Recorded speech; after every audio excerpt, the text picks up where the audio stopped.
ಅಲ್ಲ, ಇತ್ತೀಚೆಗೆ ಮುಖ್ಯಮಂತ್ರಿಗಳ ಜೊತೆಯಲ್ಲಿ ನಾನು ಸಭೆಯನ್ನು ಮಾಡಿದ್ದೇನೆ. ನವಂಬರ್, ಡಿಸೆಂಬರ್, ಜಾನ್ವರಿವರೆಗೂ ಕೂಡ ಕೊಡಬೇಕಾಗಿದ್ದನ್ನು ಕೊಡೋದನ್ನು ಆದೇಶ ಮಾಡಿದ್ದಾರೆ.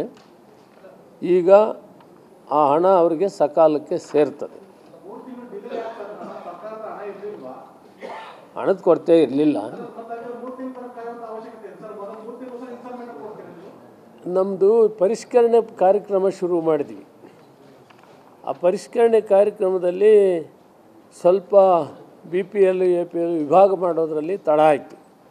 ಆದರೂ ಅದನ್ನು ಮಾಡೋವಂಥ ಕಾಲದಲ್ಲಿ ಎಲ್ಲೋ ಒಬ್ಬರು ಇಬ್ಬರು 1%, 2% BPL ಅವರು APL ತೆಗೆದ್ರ ಜೊತೆಯಲ್ಲಿದ್ದರು. ಅದು ಸ್ವಲ್ಪ ಗೊಂದಲ ಆಗಿ ಆ ಪರಿಷ್ಕರಣೆ ಮತ್ತೆ ಅದನ್ನು ತಡ ಮಾಡಿದ್ದೀವಿ. ನಿಧಾನವಾಗಿ ಅದನ್ನು ಪಂಚಾಯತಿ ಲೆವೆಲ್ನಲ್ಲಿ ಫಿಸಿಕಲ್ಲಾಗಿ ಟೆಸ್ಟ್ ಮಾಡಿ ಯಾರು APL ಯಾರು BPL ಅಂತ ನಿರ್ಣಯ ಮಾಡ್ತೀವಿ. ಅದಕ್ಕೆ ಸ್ವಲ್ಪ ಟೈಮ್ ತಗೊಳ್ತದೆ. ಆದರೂ ಕೂಡ ಯಾರು ಎಲಿಜಿಬಿಲಿಟಿ ಇಲ್ಲ ಅವರು ತಗೊಳ್ತಾ ಇದ್ದಾರೆ ಕೆಲವರು.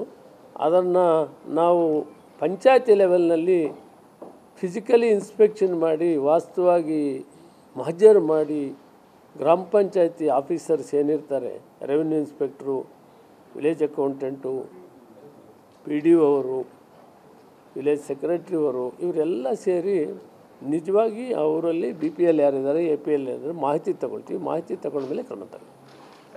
ನಾವು ಒಂದು ಅಪೀಲನ್ನು ಕೂಡ ಮಾಡಿದ್ದೇನೆ. ಬಹುತೇಕ ನಾವು ವಾರ ದಿನದಲ್ಲಿ ಒಂದು ಅಪೀಲ್ ಮಾಡ್ತೀವಿ, ನಿಮಗೆಲ್ಲ ತಿಳಿಸ್ತೇವೆ.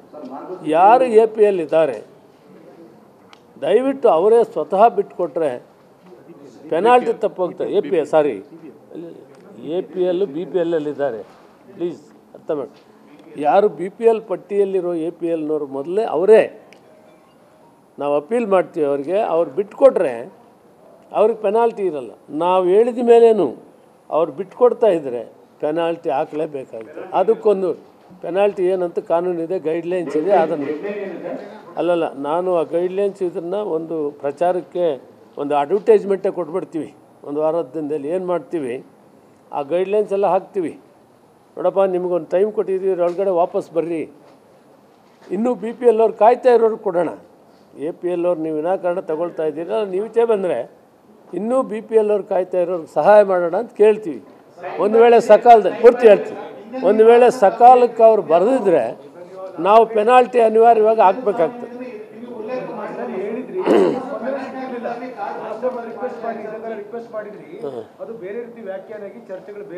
ಅದಕ್ಕೆ ಅಡ್ವರ್ಟೈಸ್ಮೆಂಟೇ ಮಾಡಿಬಿಡ್ತೀವಿ.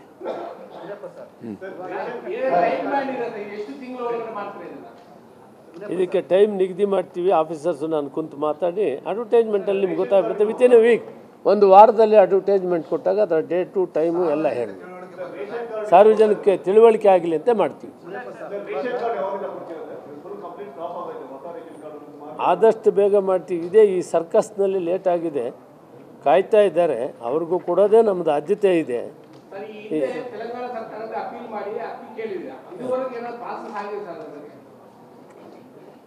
ತೆಲಂಗಾಣದವರು ಕೊಡೋದಕ್ಕೂ ತಯಾರಿದ್ದರೂ ರೇಟು ಅವರು MSP ರೇಟ್ಗೆ ಆವಾಗ ತಯಾರಿದ್ರು. ನಮಗೆ ರೇಟ್ ಜಾಸ್ತಿ ಆಗ್ತಾಯಿತ್ತು. ಅದರಿಂದ DBT ಮಾಡಬೇಕು ಅನಿವಾರ್ಯ ಆಯಿತು. ಕಾಸ್ಟ್ ಜಾಸ್ತಿ ಬೀಳ್ತಾಯಿತ್ತು. ಅದರಿಂದ DBT ಕೊಟ್ಟಿವಿ ನಾವು.